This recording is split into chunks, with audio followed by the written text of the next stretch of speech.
Uno.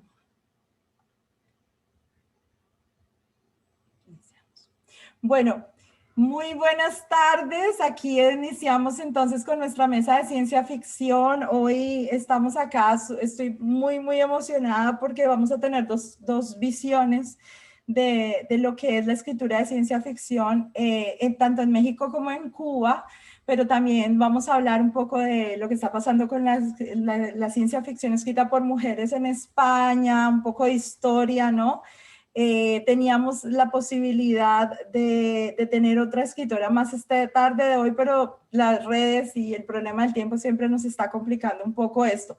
Pero bueno, estamos aquí en Marzo Literario en una propuesta que hicimos que se llama En Voz de Mujer, precisamente teniendo en cuenta que estamos en marzo y que definitivamente estamos recordando las luchas de las mujeres por la equidad, ¿no?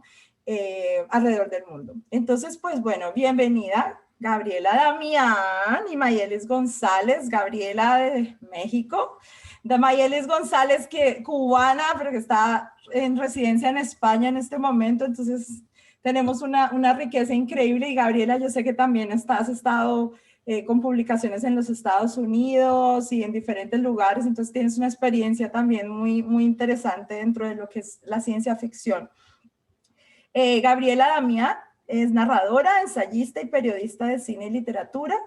Pertenece al colectivo de arte y ciencia Cúmulo de Tesla.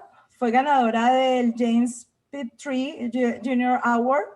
Hoy es Otherwise Award por su relato Sonarán en el Jardín. Su álbum de cuentos para niños, La Tradición de Judas, ilustrado por Cecilia Varela, recibió el premio de cuento en la Feria del Libro Infantil y Juvenil de la Ciudad de México y fue editado en el año 2007 por Conaculta. En el 2010 ganó la beca Jóvenes Creadores del FONCA en la especialidad de narrativa, con la que escribió el libro de cuentos Pequeños Naipes de Ópalo, que próximamente va a salir en México. En el 2012 fue finalista en el World Fantasy Award con el cuento Feature Narrate, que fue antologado por Chris Brown y Eduardo Jiménez Mayo en Three Messages and a Warning, libro editado por Small Beer Press. Sus ensayos y cuentos han sido traducidos al inglés, al portugués y al francés. Algunas colecciones de historias y proyectos en los que ha participado, al lado de más autores y autores mexicanos de fantasía y ciencia ficción, han sido finalistas del World Fantasy Award y de los premios Hugo. Bueno, esto es por Gabriela Damián y ahora vamos a contar un poco de Mayelis también. Mayelis, que nace en La Habana en 1989, es licenciada en Letras en el año 2012, fue profesora de literatura española en la Facultad de Artes y Letras de Literatura Cubana en la Facultad de Comunicación de la Universidad de La Habana entre los años 2012 y 2016. En Cuba impartió clases de español a nivel preuniversitario. Ha sido correctora de la Dirección de Publicaciones Académicas de la Universidad de La Habana y actualmente trabaja como correctora freelance y profesora de español como lengua extranjera en España. Se ha especializado en el estudio y divulgación de la literatura fantástica y de ciencia ficción latinoamericana. Ha impartido cursos en los centros culturales sobre estos temas. La fantástica literatura latinoamericana en el 2018, Cuando ellas imaginan, 2019, así como ponencias en congresos en La Habana, La Plata, Madrid, Valencia y Bilbao. Ha publicado 4 libros de ficción: Los días de la histeria, colección Sur 2015, Sobre los nerds y otras criaturas mitológicas, Guantanamera 2016, Espejuelos para ver por dentro, editorial Cerbero 2019, y De rebaños o de pastores, Cazador de ratas 2020. Cuentos suyos han aparecido en revistas y antologías de la Argentina, Uruguay, México, Colombia, España, Estados Unidos y Suecia. Es productora y presentadora del podcast literario Las Escritoras de Urras, que eso vamos a ver cómo compartimos la información del podcast para que la gente pueda tener acceso cuando esté en internet. Y escribe reseñas y artículos para la web en Libros Prohibidos. Bueno, eso más o menos es una visión general de lo que hacen estas autoras, pero vamos a escucharlas un poquito. Así a grandes rasgos, la historia de la ciencia ficción en América Latina escrita por mujeres es mucho más larga de lo que la gente sabe. Sí, hay autoras en México desde el año 1929, en Cuba desde los años 50, y tal parece que la ciencia ficción tiene dos influencias fundamentales, ¿no?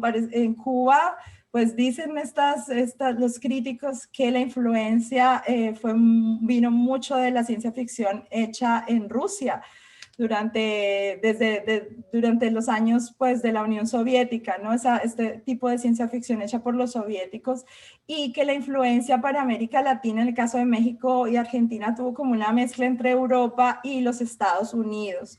Pero pues yo voy a dejarles a ustedes que nos cuenten un poquito cómo se ve la ciencia ficción, cómo se ha visto tanto desde, en el caso de Mayelis, nos vas a contar un poco desde Cuba, ¿no? Desde ese proceso de formación, ¿no? Y de esa visión que traen. Lo mismo en el caso de Gabriela. Y luego, cómo se está viendo en este momento. Entonces, pues a mí me gustaría mucho que Gabriela comenzara contándonos un poco qué pasa en México, cómo es un poquito esa historia de la ciencia ficción hacia grandes rasgos y cómo se da en esta generación, ¿no? La escritura de ciencia ficción. Muchas gracias, Vanessa. Gracias por la invitación. Es un gusto estar aquí con Mayelis, a quien además quiero un montón. Pues en México siempre, o sea, en general, hablar de historia de ciencia ficción es complicado porque es una literatura marginal como lo es en muchos otros países, ¿no? O como le gusta hacer a la ciencia ficción, es como una de sus cualidades, ¿no? Permanecer al margen y permanecer ahí medio escondidilla, porque precisamente esa es una posición privilegiada, ¿no? Permanecer un poco observando desde lejos para ser crítica y para ser imaginativa, pues como que es una de esas condiciones, ¿no? Pero, o sea, si esto es así en general, en el caso de las mujeres, pues todavía es más pronunciado esta dificultad, es más pronunciada porque a la hora de registrar la escritura de las mujeres siempre ha habido muchísimos problemas, ¿no? Siempre ha habido muchísimas trabas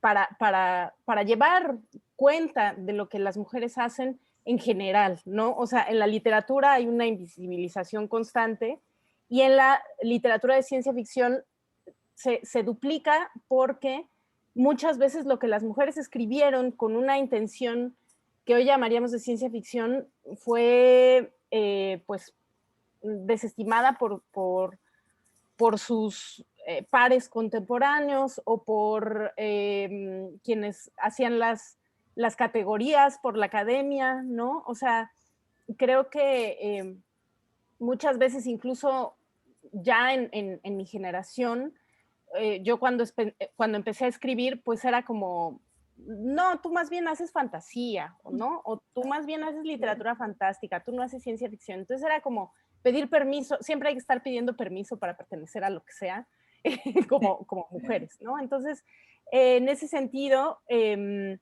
sí hay pues una lista de autoras que han formado parte de este género, y que, sin embargo, siempre había que estar rescatando en numerosos lugares, ¿no? Y en ese sentido, pues la labor de historiadores de la ciencia ficción en México fue muy linda porque los obligaba de alguna forma a hacer un ejercicio de paridad, ¿no? O sea, como decir, a ver, ¿qué hay de ciencia ficción en México? Porque es rarísimo que exista ciencia ficción en México. La literatura, y creo que es algo que nos pasa en Latinoamérica e incluso en España, o sea, como que la tradición literaria de la lengua española es muy realista, ¿no? Sí. Y en el caso de Latinoamérica, esto se convierte en algo vinculado a lo político, que entonces pues relega los asuntos que no se ocupan, ¿no? De lo urgente, de la patria y de las guerras y de las desigualdades, pues los relegan, aunque así sea a primera vista y no de fondo, ¿no? Porque la ciencia ficción habla mucho del poder. Pero entonces lo que pasó fue que muchos historiadores de la ciencia ficción, a la hora de ver qué se había escrito, encontraban que mujeres también habían escrito ciencia ficción, ¿no? Y aunque ellas mismas no se hubieran puesto la etiqueta, decían, este es un relato de ciencia ficción, ¿no? Y entonces en esa recuperación, pues se pudo añadir un poco a las mujeres, ¿no? Y entonces es una, como que empiezan más tarde de lo que podríamos decir en el caso de los autores, aparecer en la historia, ¿no? Y entonces, pues ya por ahí o sea, después de los 60, ya en los 60, 70 ya empiezan a aparecer autoras de ciencia ficción que ya reconocemos hoy como figuras de ciencia ficción, ¿no? Pero yo creo que hay mucha labor por hacer todavía por salvar esos nombres que seguramente se perdieron en esta, sí, como en esta desestimación, ¿no? De, ay, no, es que eso habla de amor, no habla de ciencia ficción, porque todo lo que nosotras decimos es de amor, ¿no? Sí, cierto. Sí, Entonces, o sea, estoy siendo irónica, estoy hablando del prejuicio, pero sí, como que hay estos prejuicios todavía, ¿no? Y afortunadamente, esta generación, ¿no? Que ya pues es compatible también con un registro mucho más amplio de autoras en los Estados Unidos, de la ciencia ficción feminista en los 70s, que fue así como vastísima, pues ya como que pavimentó el camino para que llegáramos nosotras, que somos pues de las últimas, ¿no? Aunque hay ya en México, por suerte, un montón de mujeres jóvenes que están escribiendo ciencia ficción. Hay muchos grupos, hay muchos clubes de lectura, talleres, y eso ha surgido pues en los últimos años, ¿no? Y empiezan a haber libros importantes ya publicados por autoras que pues que nos autodenominamos como autoras de ciencia ficción, que eso es lo que yo creo que importa en este caso, porque muchas veces, como está ahí resonando la ciencia ficción como forma de narrar, hay muchas autoras que ya lo incorporan de forma, lo cual a mí me parece fantástico, ¿no? Que lo incorporan porque es un modo de narrar que está disponible, pero que no se llaman a sí mismas autoras de ciencia ficción, en parte porque a lo mejor no se quieren casar con una etiqueta, pero en parte también quizá porque sigue siendo un estigma. Sí. Y en ese sentido, a mí sí me encanta decir que soy autora de ciencia ficción, no me importa que sea un estigma, al contrario, me encanta que sea un estigma y creo que hay que comprometerse claro. con lo que trae el estigma, ¿no? Y si trae marginalización, no importa, porque también trae rebeldía, también trae muchísima creatividad, imaginación y posibilidades. Entonces, eso que tú dices, las posibilidades, porque es que cada vez tenemos menos marginalidad y entonces ahí también el asunto de mantener ese estatus de contracultura y sobre todo lo que dices, ¿no? Ese poder hablar del poder. Y sí, claro, no, aparentemente no estamos hablando de realidad, pero sí estamos hablando de realidad. Hay momentos donde eso se hace supremamente importante y sobre todo porque uno no se da cuenta, pero el mundo en este momento está viviendo uno de los momentos donde el poder está actuando de la manera más cruda, ¿no? Y en términos de salud, de ocupación de nuestro cuerpo, de nuestra cabeza, o sea, el hecho de estar tan controlados en términos de cuerpo, de mente, ¿no? Que la economía nos está tragando todo, ¿no? Nos está tragando todos los sectores de nuestra vida y no nos estamos dando cuenta. Aquí esto que dice Gabriel es fundamental. Vaya, ¿cómo es la experiencia? Y entonces ahora nos vamos para Cuba. A ver, sí. Esa historia, qué pasó, porque yo sé también la influencia de los cómics, hay lo mismo que en México, ¿no? ¿Qué pasa allí? ¿Cómo se desata esto, no? Sí, la historia de la ciencia ficción y Cuba, o sea, la ciencia ficción no siempre ha significado lo mismo para el mainstream o la literatura o la oficialidad cubana a lo largo de su historia. En primer lugar, lo que decía es que se tiene el presupuesto de que la ciencia ficción en Cuba comienza a surgir a partir de 1959 con el triunfo de la revolución. Sin embargo, sí se tienen ejemplos anteriores. En 1920, por ejemplo, se escribe una obra importantísima que es La corriente del Golfo y que es una casi pseudo-ucronía de lo que hubiera pasado si la guerra de los 10 años hubiera sido diferente a como ocurrió en el siglo XIX. Y luego, durante los 50, también se publican algunos cuentos así aislados en revistas, pero es verdad que es luego del triunfo de la revolución con la revolución también cultural y a nivel de la industria del libro que se desató, que comienzan a potenciarse ese tipo de publicaciones y que comienzan entonces a crearse incluso colecciones que publicaban literatura fantástica, literatura de ciencia ficción, antologías que reunían y compilaban a clásicos del género de Estados Unidos, de otros países, junto a los escritores cubanos más noveles que empezaban a escribir y a publicar este tipo de literatura. Luego, con la aparición de premios especializados en este tipo de escritura, también es un espaldarazo tremendo, ¿no? A que se cultiva este tipo de literatura. Y es cierto que durante los 60 sobre todo, y bajo la influencia de la literatura soviética, de toda esa literatura que llegaba, por ejemplo, a través de la editorial Progreso, la ciencia ficción se convierte un poco en la banderada también que cantaba, vamos a decir que las bonanzas del comunismo y cómo se imaginaba ese futuro por los autores soviéticos y bueno, también por los autores cubanos que en cierta medida en esa generación también emularon un poco a esa literatura soviética, si bien por supuesto tenían luego sus particularidades. Luego ocurre que con los 70 y toda la crisis que hay con el quinquenio gris y con la censura que se da en Cuba, la ciencia ficción, como toda la literatura fantástica, como bien decía Gabriela hace un momento, se vuelve a recubrir de ese estigma que tenía de ser una literatura enajenada, ser una literatura que se evadía de la realidad cuando lo que había que estar era hablando del presente y de las cosas que estaban pasando en la realidad, ¿no? Entonces tenemos que la ciencia ficción dejó de ser, vamos a decir que esa favorita de la oficialidad para pasar entonces a ser el policíaco, unos policíacos malísimos que se escribieron en ese momento, en que era básicamente el pueblo enardecido contra los enemigos de la patria, que buena parte de la ciencia ficción, que también se escribió muy mala anterior a eso, también se convirtió en una especie de fórmula en que era básicamente eso, ¿no? El enemigo extranjero y esa lucha del pueblo unido frente a ese enemigo. Y bueno, en los 80 ocurre otro boom, yo creo que eso a nivel de Latinoamérica en general, porque en Argentina también se da un proceso similar en los 80, en que hay una eclosión de ese tipo de literatura, sobre todo por lo bueno que eran los autores. Y si bien hasta ese momento había muy pocas mujeres incursionando en ese género, y eran autoras que, por ejemplo, hacían una literatura más cercana al New Weird, a lo fantástico, a lo insólito, vamos a decir, en estas clasificaciones que más contemporáneamente le damos a este tipo de literatura. Ya en los 80 emerge una autora tan importante como es Daina Chaviano, no solo para el contexto cubano, sino para el contexto de la literatura escrita en español.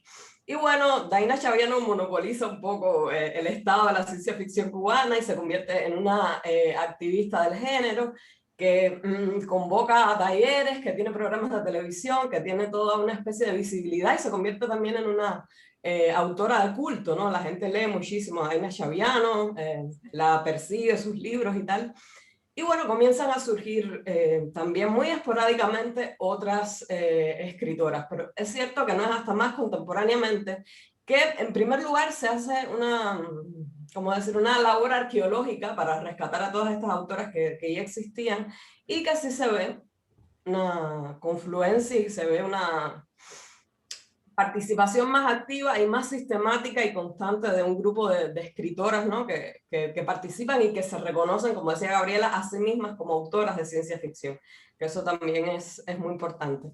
Y bueno, de mi generación prácticamente, porque estas escritoras tienen mi edad también, aparece Laine Vilar, aparece Malena Salazar, aparecen de generaciones un poco anteriores otras escritoras como pueden ser Yaima Betancourt, como puede ser... ¿Cómo se llama? Se me olvidó ahora esta muchacha, la de deuda temporal, con lo que me gusta a mí, Enríquez. ¿Cuál es el apellido, el nombre de ella? Bueno, en fin, comienzan a surgir un montón de autoras que sí se reconocen a sí mismas y que forman parte entonces de este movimiento de la ciencia ficción en Cuba, que siempre fue muy dado a la reunión, ¿no? A crear talleres, a crear como clubes también en que se consumía este tipo de literatura y se debatía, que eso es un rasgo muy característico de toda la ciencia ficción en cualquier lugar que surja. Y entonces ese es el panorama que tenemos ahora, es un panorama que ya está siendo con bastante par en el número de autores y autoras con bastante visibilidad, ¿no? Si bien en un principio fue un panorama predominantemente masculino, con todo lo que esto implica para la creación ya como tal de ficciones, ¿no? ¿Qué tipo de ficciones están escribiendo? Es un panorama que es predominantemente masculino. Pues al incluirse mujeres, como mismo ocurre en los Estados Unidos, que es como el paradigma, ¿no? Cuando se habla de literatura de ciencia ficción, pues cuando empiezan a escribir mujeres en los 70, en los 60, ¿no? Con esta nueva ola que significó para la ciencia ficción, pues lo que significa es que se incluyen temas que antes no se estaban teniendo en cuenta y extrapolaciones de futuro que no se estaban teniendo en cuenta. Y se juega entonces con conceptos como el género, con conceptos como precisamente un tipo de futuro que no fuera patriarcal, ¿no? Porque a veces es gracioso como la imposibilidad de los autores de extrapolar con la ciencia y con la tecnología más de una manera totalmente desmedida, y sin embargo las sociedades continúan igual. O sea, el binarismo, lo patriarcal es increíble, ¿no? Y bueno, pues entonces, por supuesto, la llegada o la apropiación en cierta medida de este género por las mujeres, por supuesto, significa entrar en otro tipo de temas y en otro tipo de propuestas de futuro. No, eso es una maravilla. Y es que precisamente eso que ustedes dicen, que entran las feministas, ¿no? Entran a redescubrir, a reescribir, ¿no? Porque también estábamos hablando de poderes, ¿no? Y entonces ya hablar de poder patriarcal casi que lo cubre todo, pero una vez más es un poder casi invisible, ¿no? Es una, porque funciona en todos los ambientes y en todos los estilos y de todas las formas políticas, ¿no? Entonces en este momento, yo pienso que es una época supremamente fuerte, ¿no? Para hablar de esa contracultura al patriarcado. Y yo quiero saber ahora, hoy, qué está pasando. O sea, qué está pasando y que nos cuenten de su obra, que nos cuenten qué se ha publicado recientemente, cómo funcionan estos colectivos. Y pues no sé, estas notas, ¿no? Al lado, que es ya el trabajo personal de ustedes como escritoras y lo que consigue esto, ¿no? Porque yo sé que ustedes, aparte de todo, juntas han estado trabajando en ese proceso, ¿no? Que se están generando unas redes súper interesantes de mujeres que están compartiéndose la escritura, apoyándose. Entonces, me gustaría lo mismo, Gabriela, que nos contaras un poco ya específicamente cómo se da esto en tu trabajo y que nos cuentes sobre tus publicaciones y qué pasa con tu colectivo allá, y luego entonces entramos con Mayelis allá desde España. Pues a mí me gusta muchísimo trabajar en colectivo, y entonces pertenezco a varios. Yo soy de pandillas. Y justamente, pues, de alguna manera, los ejes que conforman los colectivos en los que estoy son la ciencia ficción y el feminismo.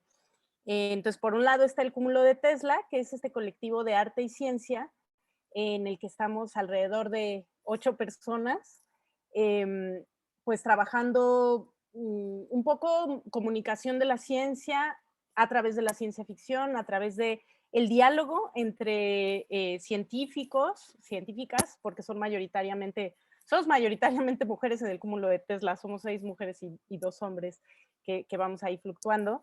Entre biólogos, biólogas, astrobiólogas, y escritores de ciencia ficción. Hay una historiadora, que es historietista, además, una artista sonora, que también es autora de ciencia ficción, Marta Riva Palacio Bon.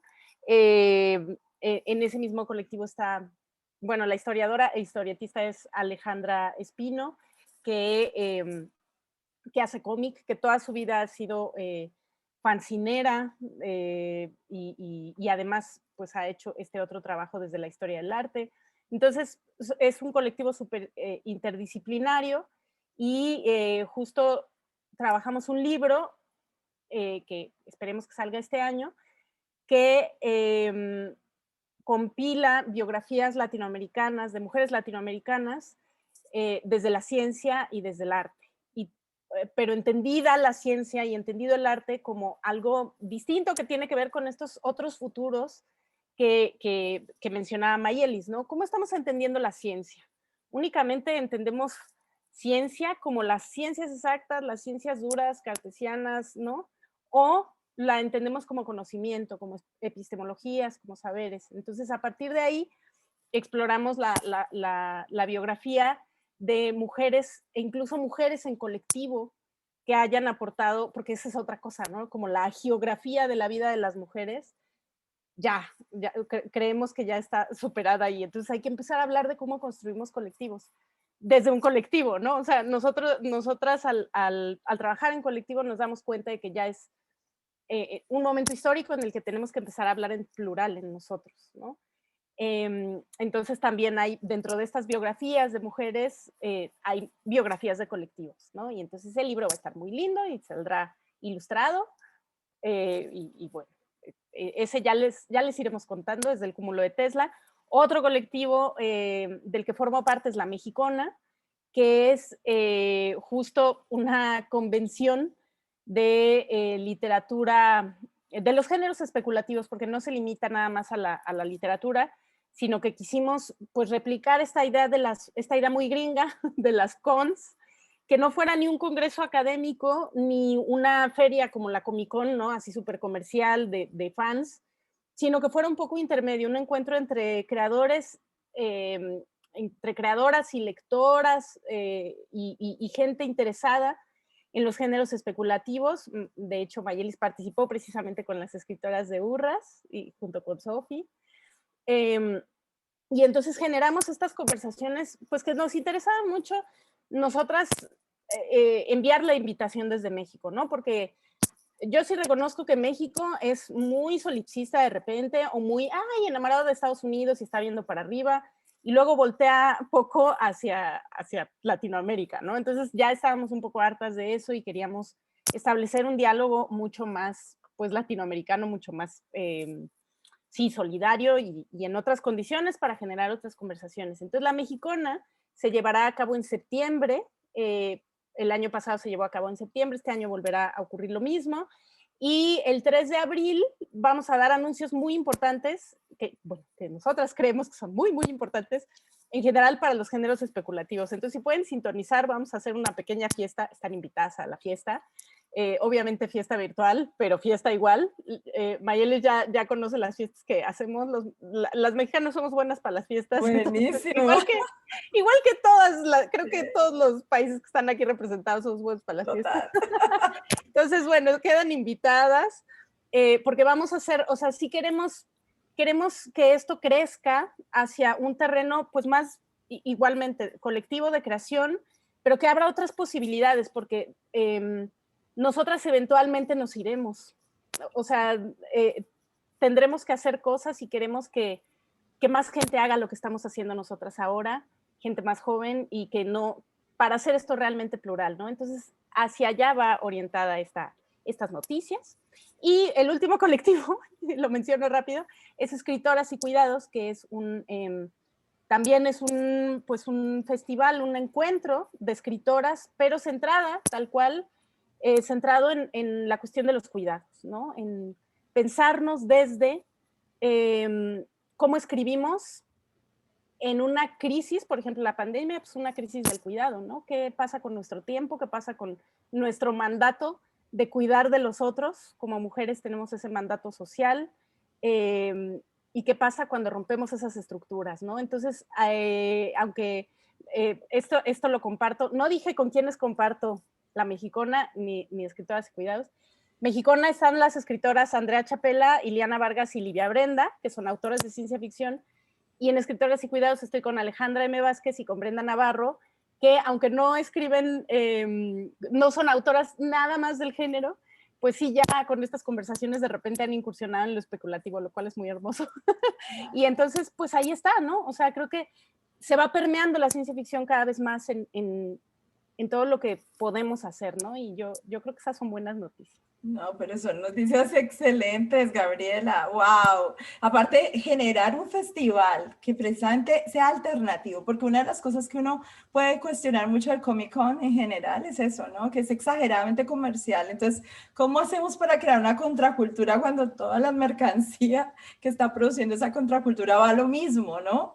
Porque independientemente de que queramos o no, aunque sabemos que las contraculturas se las quieren tragar constantemente, ¿no? Poder continuar al margen en medio de todo y seguir siendo críticos y sobre todo críticas. Esto que estás diciendo sobre qué hacemos nosotras, qué nos pasa cuando salimos del mandato de cuidado, qué pasa cuando decimos no más, ¿no? No me quiero encargar de las emociones de todo el mundo, no quiero gestionar todo, ¿no?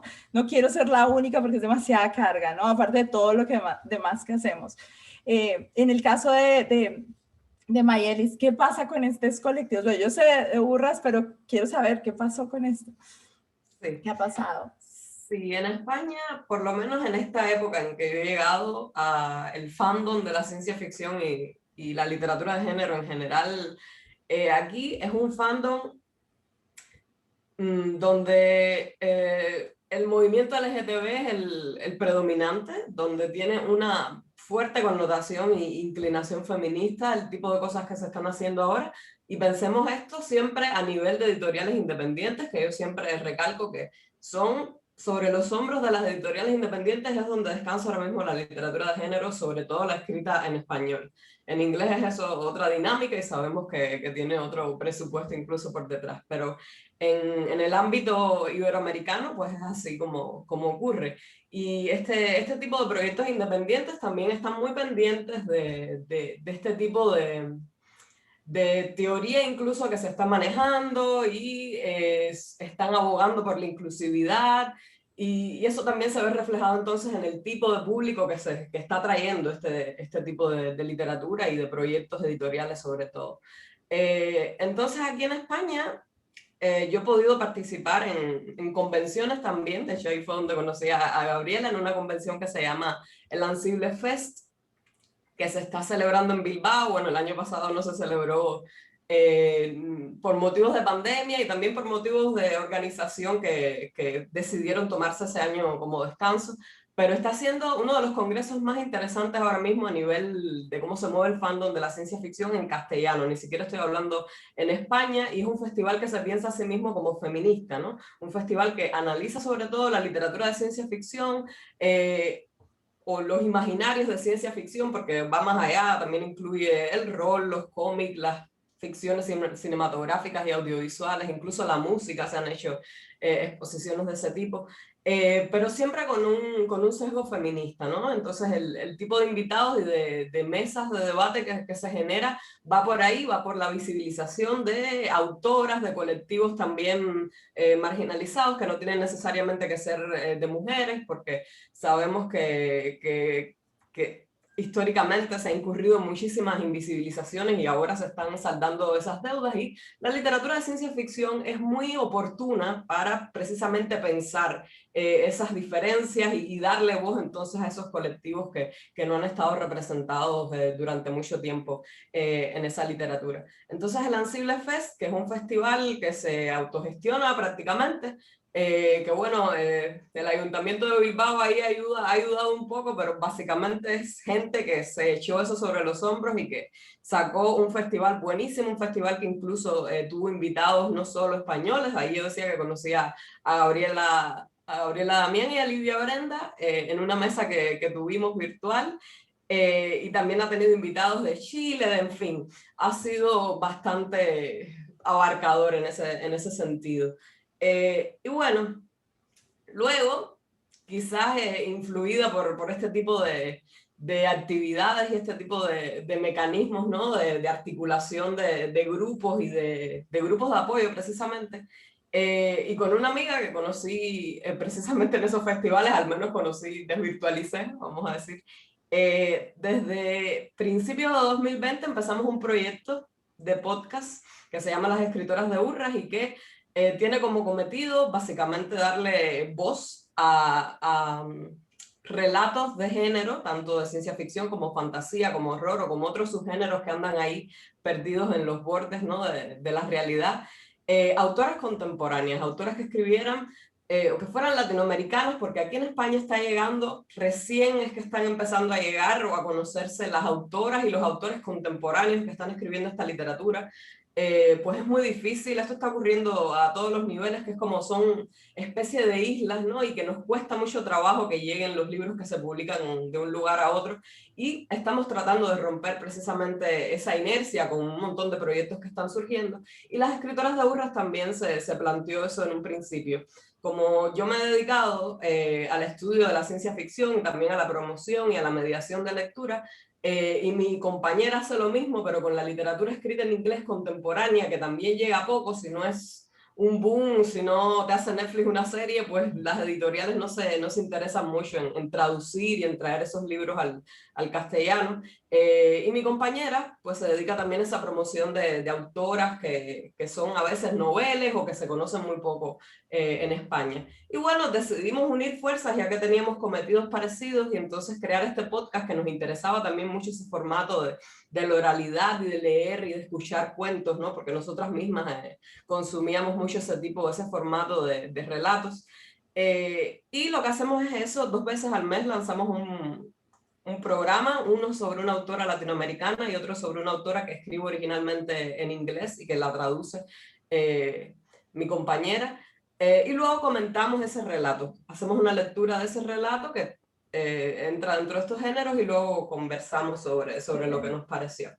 Y eso lo llevamos haciendo desde enero de 2020 y el podcast ha crecido increíblemente. Hemos podido conocer a un montón de una comunidad que se ha nucleado prácticamente alrededor del podcast, a tal punto que en noviembre del año pasado lanzamos un crowdfunding, una recaudación de fondos, porque nosotros les pagamos a las autoras que colaboran con nosotros. Que eso se dice fácil, pero es una cosa muy extraña y menos en un podcast, ¿no? En este formato. Entonces, uno de nuestros cometidos ha sido siempre pagarle a las autoras por su trabajo. Y esto lo estábamos haciendo, lo hicimos hasta noviembre, a partir de una aplicación que se llama Coffee, que la gente te deja como una propina, ¿no? A partir de 3 euros te deja una propina y con eso logramos pagarle a las autoras hasta noviembre.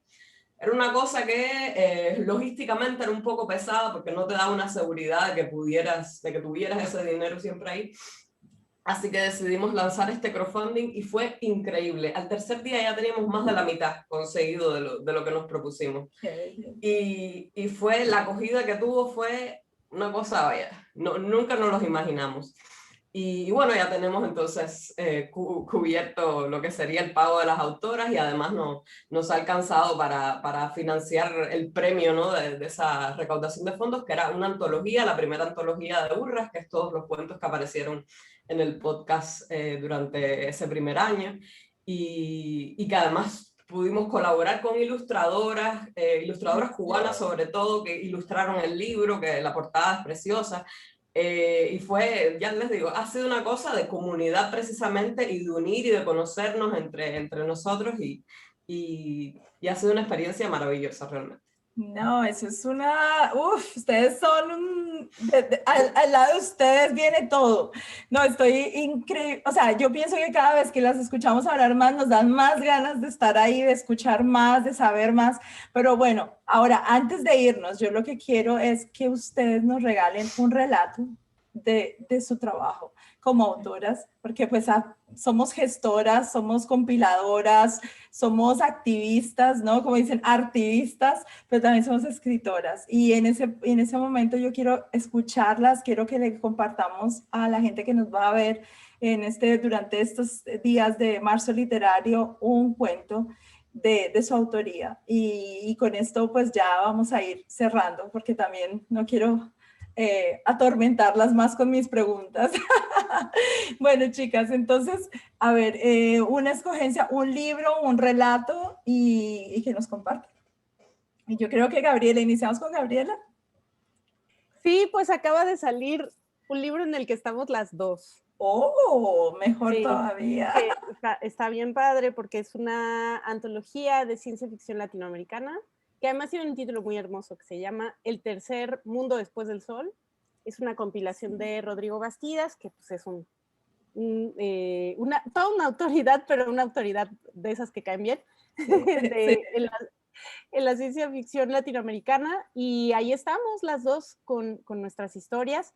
Es un paso importante porque está publicada por Minotauro, que para cualquier autora de ciencia ficción es un sello muy significativo, es un sello con el que crecimos, con el que nos formamos, donde están las autoras y los autores que más amamos. Entonces, pues ese puede ser un buen lugar donde, o sea, un lugar común donde pueden encontrarnos a Mayelis y a mí. Hay otra también publicada en Colombia que la compiló Mayelis, pero igual ahorita que Mayelis cuente eso.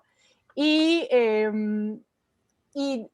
personalmente, yo la verdad estoy muy orgullosa, así como esto que digo, de aparecer en una antología como esta. Yo he hecho mi carrera a partir de historias cortas, de cuentos cortos, aislados, y apenas voy a tener mi primera compilación de cuentos, que más que una reunión de cuentos como diría, ¿quién lo dijo? Pues Úrsula Le Guin, desde luego. Yo pienso cosas y son de Úrsula Le Guin, pero es una suite de cuentos, ¿no? Que es o sea, una integración de cuentos que van un poco hacia el mismo lugar, pero siempre estuve publicando de esa manera, ¿no? O sea, huyendo como del formato libro en cuanto a estas, así como hay mandato de cuidados, hay un mandato de qué es ser una escritora, y siempre es tener una novela y publicar en una editorial grande, ¿no? Y yo, la verdad, estoy orgullosa de no haber seguido ese camino y, sin embargo, tener una carrera que yo considero buena y saludable, y que me ha dado muchas satisfacciones, publicando en internet, por ejemplo, ¿no? Entonces hay un cuento mío, que fue el cuento que ganó el James Tiptree Jr., que se publicó primero en una antología en México, y como era una antología que no tenía esta etiqueta de la ciencia ficción, pues pasó sin pena ni gloria mi historia, pero a la hora de que se publicó dentro de un dossier de literatura latinoamericana especulativa, ya encontró a su público. Se llama Soñarán en el Jardín, fue traducido al inglés, por eso, sin que yo supiera que estaba concursando siquiera esa historia, ganó el James Tiptree Jr., que hoy es el Otherwise, y que Mayelis y Sofía retomaron para las escritoras de Burras. Entonces ahí tienen una alternativa, lo pueden leer o lo pueden escuchar tanto en Latin American Literature Today como en las escritoras lo pueden oír en las escritoras de Burras, además de leerlo. Genial. Entonces, pues ahí está. Bueno, perfecto. ¿Te gustaría compartirnos un fragmento del cuento, leerlo, Gabriela, para nosotras? ¿Lo tienes a mano? ¿O te gustaría tomar de otro cuento? Es que a mí me encanta escucharla leer, perdón. No, claro, será un placer. Si quieren, en lo que lo busco, porque yo voy hablando y después... Claro, Mayelis, vamos. Ay, Dios mío, sí. Yo sé que en España ya vamos tarde. No. Hoy es sábado, no hay problema con eso. Genial. No, decía que hemos hablado que si las escritoras de Burras lo pueden escuchar tanto en iVoox como en Spotify, o si buscan, simplemente lo googlean. También tenemos un blog donde aparece también el cuento y lo pueden leer además de escuchar. Y fue el primer cuento con el que abrimos Burras. Gabriela no sabía quiénes éramos nosotras, qué íbamos a hacer con ese cuento. Ella nos los dio así, tuvo esa fe en nuestro proyecto, así que es una especie de madrina también para las escritoras de Burras. Genial. Sí, quería hablar un momento también de esa antología que mencionaba Gabriela, que tuve la oportunidad de compilar junto a Sofía Rey para una editorial también muy importante a nivel mundial, porque es una especie de transnacional también, que es Norma, que está especializada sobre todo en literatura para los colegios, o sea, una literatura de libros de texto más bien, y que se haya decidido hacer una compilación, una antología de literatura de ciencia ficción latinoamericana, sobre todo guiada para este tipo de públicos, y habla también de cómo va cambiando un poco la óptica de cómo se está mirando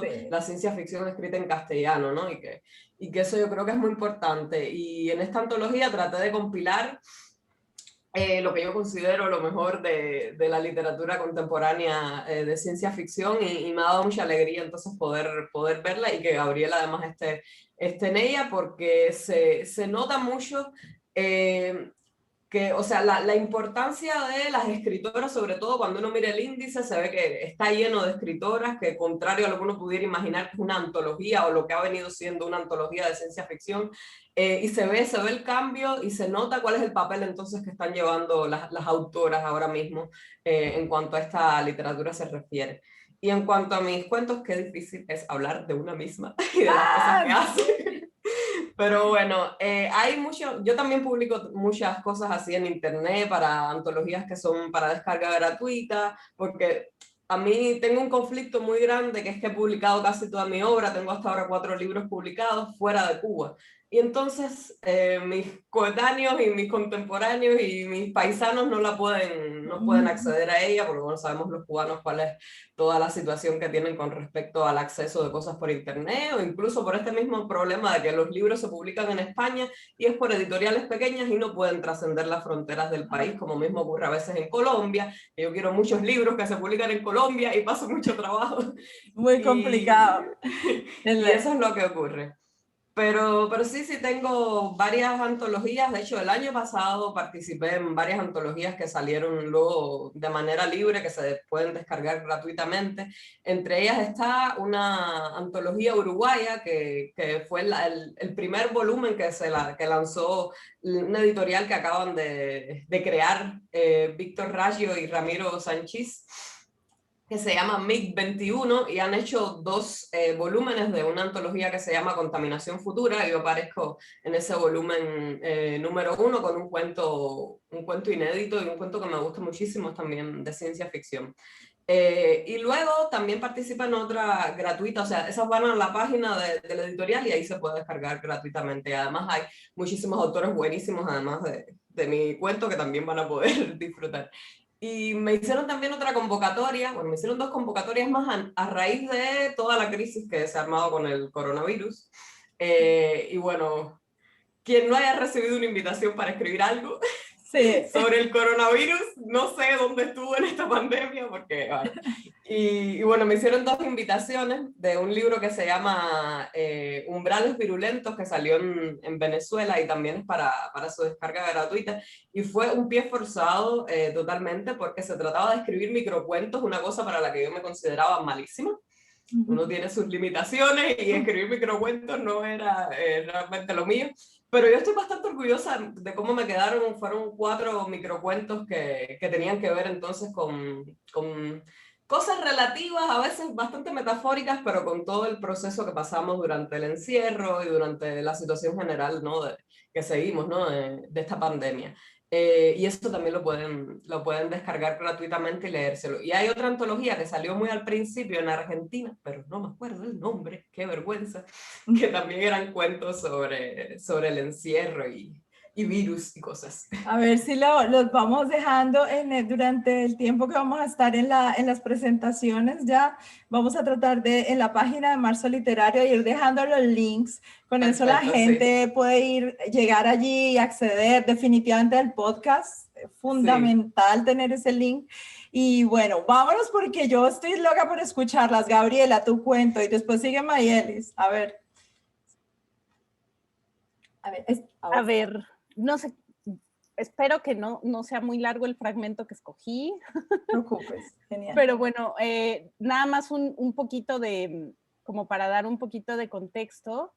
Esta historia es acerca de un futuro, un México futuro en el que ya no hay feminicidios, que es como uno de los problemas principales que enfrentamos las mujeres y las sociedades actualmente. Y es un poco ver cómo se llegó a ese punto, pero bueno, digamos que una de las circunstancias que hay en este futuro es que hay una especie de memorial de las víctimas de feminicidio holográfico. Entonces hay hologramas que representan a las mujeres muertas y que se hicieron a partir de la reconstrucción de sus vidas con lo que dejaron de testimonio en redes sociales. Entonces, de algunas hay mucho y de otras no hay absolutamente nada, ¿no? Más que una imagen o algo así. Entonces, aquí en esta parte se discute un poquito, están dos de los personajes del cuento discutiendo cómo tomaron las familias de las víctimas este cementerio, ¿no? Este homenaje. Y dice así: hubo un tiempo en que nadie las llamaba siluetas. Sus familias iban a visitarlas y se sentían casi felices. La maestra vio cumplido el anhelo de las argüenderas cuando las madres y los padres y las hermanas y hermanos y sus amistades las veían dentro del jardín, vivas, sonrientes. Sentían esa dicha que la justicia no les había podido dar. Como es natural, muchas familias desaparecieron con el paso de los años, arrastradas por el río de la vida, de los quehaceres, los afectos. Pero algunas no volverían porque el jardín no les compensaba de ninguna manera. No son ellas, decían. El problema es que Marisela había sido ilusa. No era posible recuperarlo todo. De algunas apenas tenían el nombre, una fotografía borrosa. De otras solo había huesos. De las que habían dejado un amplio testimonio de su paso por el mundo, se obtuvieron réplicas holográficas casi perfectas, precisas, pero aún así, la vida es una trama única, un hilo dentro del gran tapiz, y si se rompe, no será el mismo hilo el que lo reemplace. No es posible remendar la carne, la sangre, el aliento, el aprendizaje, los deseos, el futuro.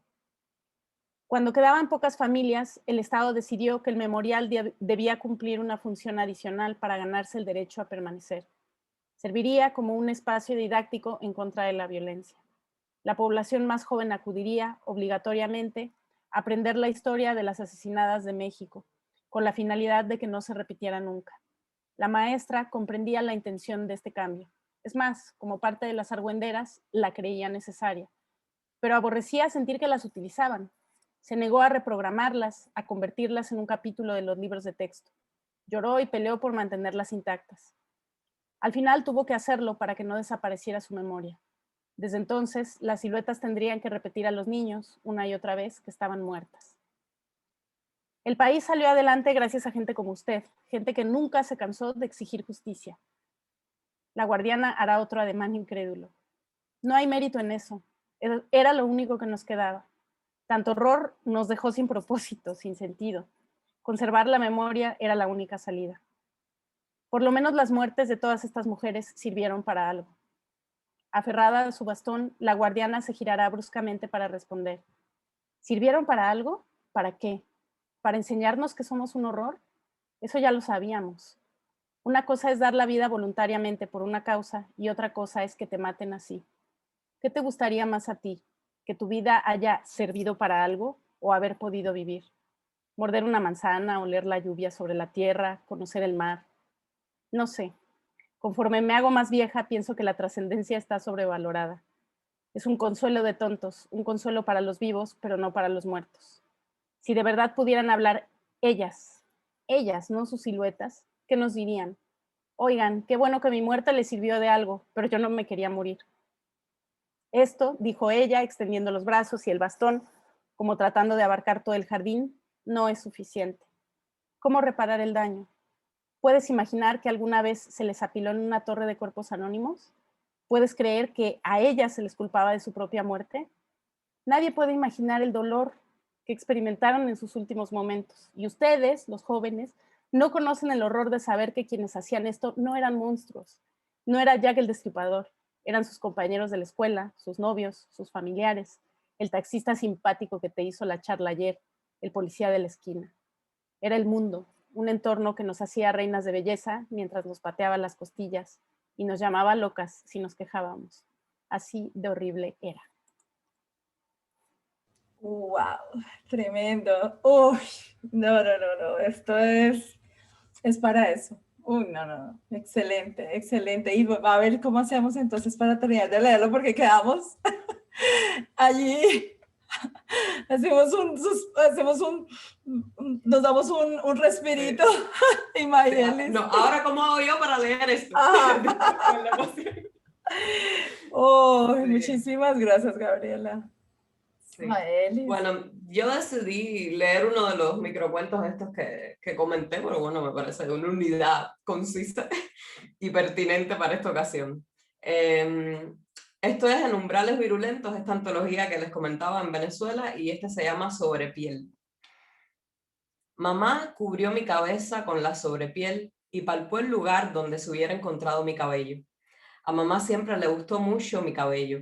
Me lo dejaba crecer hasta los hombros, lo peinaba por largo tiempo mientras veíamos las noticias de las 8. Con cada cepillada, mi cuello se erizaba un poco y me entraba ese adormecimiento que ahora vuelvo a experimentar cuando ella pasa, melancólica, la palma de su mano por mi cráneo rasurado. Lloró el día que me lo cortaron, pero era necesario para usar la sobrepiel. Todos tuvimos que raparnos. Cuando mi madre terminó de cerrar el zipper que adhería con eficiencia la sobrepiel a mi cuerpo, me entregó la mochila y abrió la puerta de la casa. Habíamos practicado durante todas las vacaciones para cuando llegara este día. Cada mañana usaba la sobrepiel unas horas para irme acostumbrando a estar dentro de ella, para adaptar mi respiración al nuevo ritmo que imponía la apretazón del látex sobre mi tórax. Pero aún así, fue muy incómodo traspasar la puerta envuelto en mi nueva piel, que era al mismo tiempo la nueva piel de todos los habitantes de la Tierra. La escuela quedaba cerca. A mi lado pasaban otros con sus mochilas y sus sobrepieles.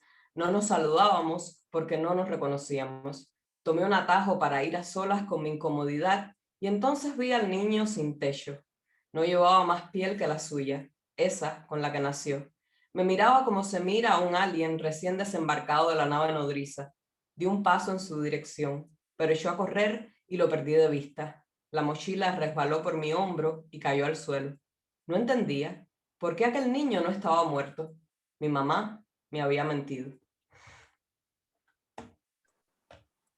¡Wow! ¡Bravo! No, esto está tremendo. Yo pienso que nos estamos sintiendo así, ¿no? Cada vez peor. Sí.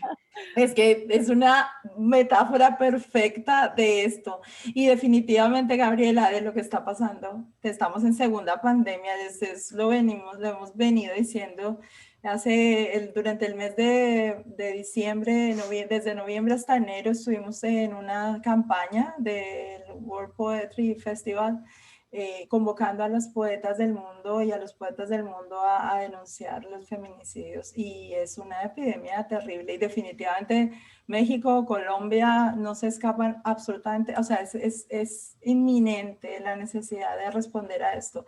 Y definitivamente es eso, ¿no? Estamos atrapados dentro de esa imposibilidad de tocarnos, de comunicarnos y al mismo tiempo una violencia ejercida contra el cuerpo tremenda, y las mujeres estamos ahí, las mujeres en todos los niveles, ¿no? Porque una cosa que está diciendo Mayelis que es fundamental es lo que está pasando con los otros géneros, ¿no? Porque la vulnerabilidad de tanto de la gente no binaria como de las mujeres transexuales y todo eso es supremamente dura. Sí, las mujeres estamos vulnerables en este proceso, todos los otros géneros igualmente. Porque pues miércoles cuestionar el patriarcado es una de esas cosas que es fuerte, ¿no? Y bueno, yo quiero cerrar primero agradeciéndoles a las dos esta tarde tan maravillosa. Nos están dejando así llenitos y llenitas de información, nos están, como dicen, confrontando precisamente qué es lo que tiene que hacer la ciencia ficción.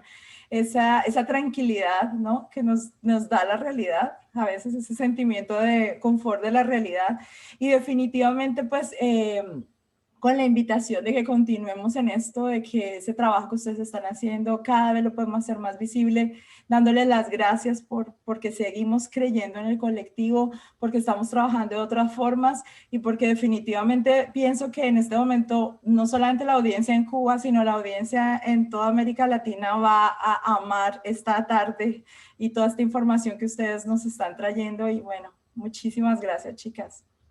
Gracias a ti, Vanessa. Muchas gracias. Y bueno, muy buenas tardes. Y bueno, continuamos entonces acá con este marzo literario. Esperemos que nos traiga muchas más sorpresas. Gracias.